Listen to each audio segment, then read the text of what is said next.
Rasane tangis jroning atiku yen kelingan esem kemuyumu laras swara gending tresno gawe kangen atiku tansah eling aku sliramu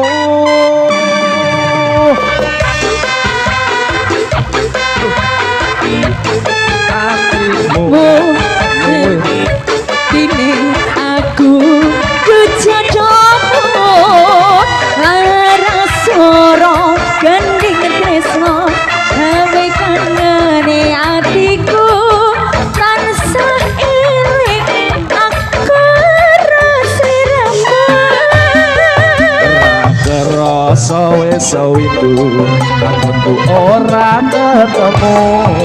ketuga atiku krungu suaramu aku mung bisa dedonga waranggana sing tresno muga bisa urip tentrem moyo wis lakon tresnamu ing gedeng katresnanku bangke saben kangen sliramu satenane aku nangis nangis tresno wis kitares ngalakoni kanthi ikhlas ati uyungku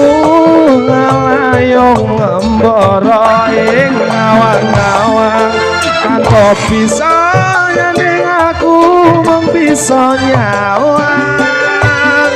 tumetes aku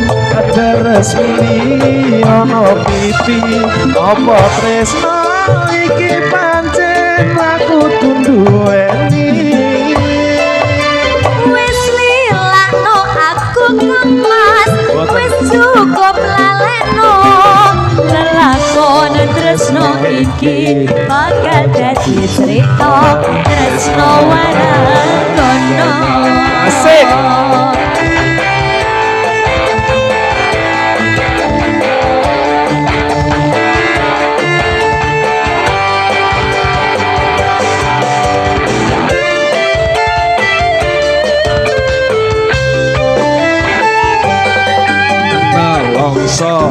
rasa rasane tangis jroning atiku yen kelingan esem kemuyumu laras swara gending tresno gawe kangen atiku tansah eling aku sliramu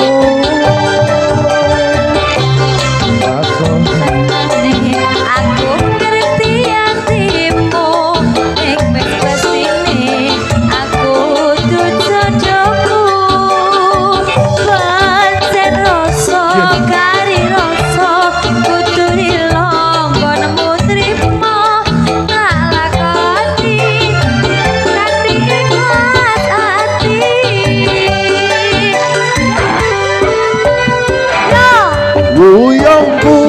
ngelayong ngembara ing ngawang-ngawang tanpa bisa nyanding aku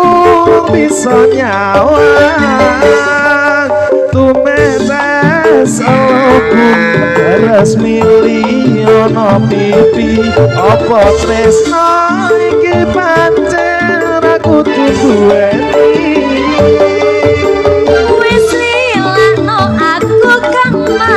wis cukup lalekno lelakon tresno iki bakal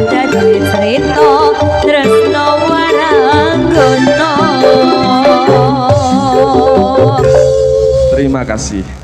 Matur nuwun. Terima kasih matur suwun. Sagunging para rawuh kakung putri ngabagya mulya kula minangka juru panitia laksana bilangken blok rangken adicara wonten ing kalagan menika wonten kiranging srepan kirang pun anggen kula nampi wewaras saking para winasis kula nuwadah mbalut daging nyuwun pangapunten ingkang saageng-agengipun akhiru kalam billahi taufik wal hidayah wassalamualaikum warahmatullahi wabarakatuh.